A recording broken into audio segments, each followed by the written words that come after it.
तो दोस्तों एक न्यूज एजेंसी के हिसाब से क्वांट म्यूचुअल फंड हाउस के दो ऑफिसेज मुंबई और हैदराबाद के ऑफिसेज पे सेबी ने रेड्स किए हैं और फ्राइडे को इनके कुछ जो डीलर्स थे उनसे पूछताछ भी सेबी ने की है।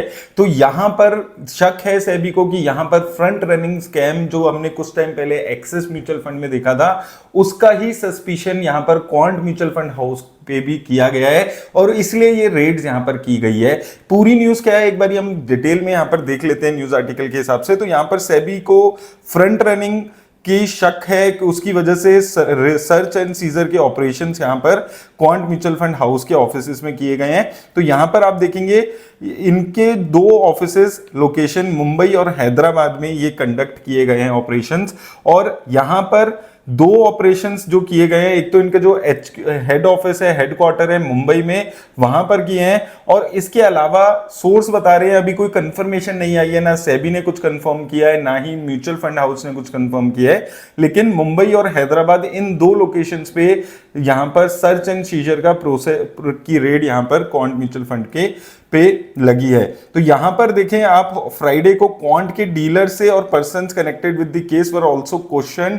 तो यहां पर उनसे फ्राइडे को क्वेश्चन आंसर भी किया गया है, कुछ सवाल पूछे गए हैं सेबी के द्वारा कि यहां पर कुछ उनको जो डाउट्स हैं उसको क्लियर करने के लिए ये डाउट्स यहां पर पूछे गए हैं। और क्वांट म्यूचुअल फंड हाउस हमें पता है पिछले कई 2-3 साल से एक जबरदस्त रिटर्न्स यहां पर दे रहा है और जो सेबी है वो बहुत ज्यादा प्रोएक्टिवली अभी काम कर रहा है म्यूचुअल फंड्स में जो फ्रंट रनिंग चल रही है उसको रोकने के लिए। तो सेबी ने यहां पर ये प्रोसेस किया है क्योंकि सेबी को कुछ ट्रांजैक्शंस यहां पर मिली थी।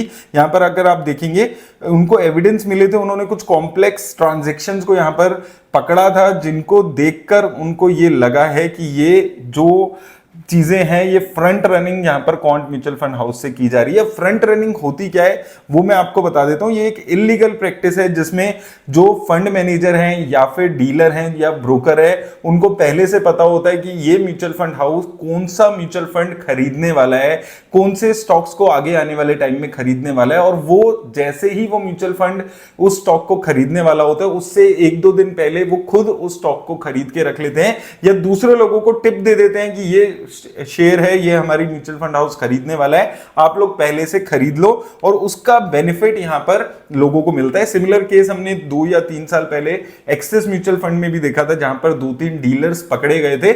यहां पर भी वो सिमिलर केस निकलते हुए समझ आ रहा है। आप अगर देखेंगे कुछ दिन पहले सेबी ने वीरेश जोशी जो फंड मैनेजर थे एक्सिस म्यूचुअल फंड हाउस के उसको बार किया था क्योंकि उन्होंने 30 करोड़ के आसपास के गेन्स यहां पर लिए थे इस एक्टिविटी को करके। तो ये न्यूज यहां पर आ रही है लगभग 20 करोड़ के मान रहे हैं गेन्स हुआ है। अभी कुछ भी कंफर्म नहीं हुआ है, ना तो सेबी ने कुछ कंफर्म किया है ना क्वांट म्यूचुअल फंड हाउस ने कुछ कंफर्म किया है। लेकिन अगर ऐसा कुछ होता है तो ये म्यूचुअल फंड इन्वेस्टर्स के साथ एक और बड़ा धोखा होगा जो एक्सिस म्यूचुअल फंड हाउस में पहले हुआ था। उसके बाद अब ये दूसरा केस रिसेंट टाइम में ही, बहुत ज्यादा लंबा गैप नहीं है, ये दूसरा केस यहां पर निकल कर आया है।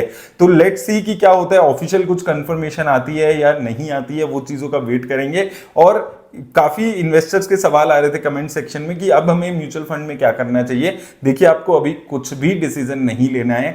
अगर ये कुछ हुआ है, लेट्स सी कि क्या हुआ है एग्जैक्टली, कितना स्कैम है, कितना बड़ा स्कैम है, क्या इन्वेस्टर्स को नुकसान इससे हो रहा है, म्यूचुअल फंड हाउस का क्या कहना है, ये सारी चीजों के लिए अभी वेट कीजिए ऑफिशियल कंफर्मेशंस की। उसके बाद आप कुछ डिसीजन अपना लेने के बारे में सोचेंगे। लेट्स सी कि ये कब से चल रहा था, कितना इसमें चीजें चल रही थी, कितना भरोसा यहां पर इन्वेस्टर्स का टूटता है, उससे ज्यादा क्लैरिटी मिलेगी।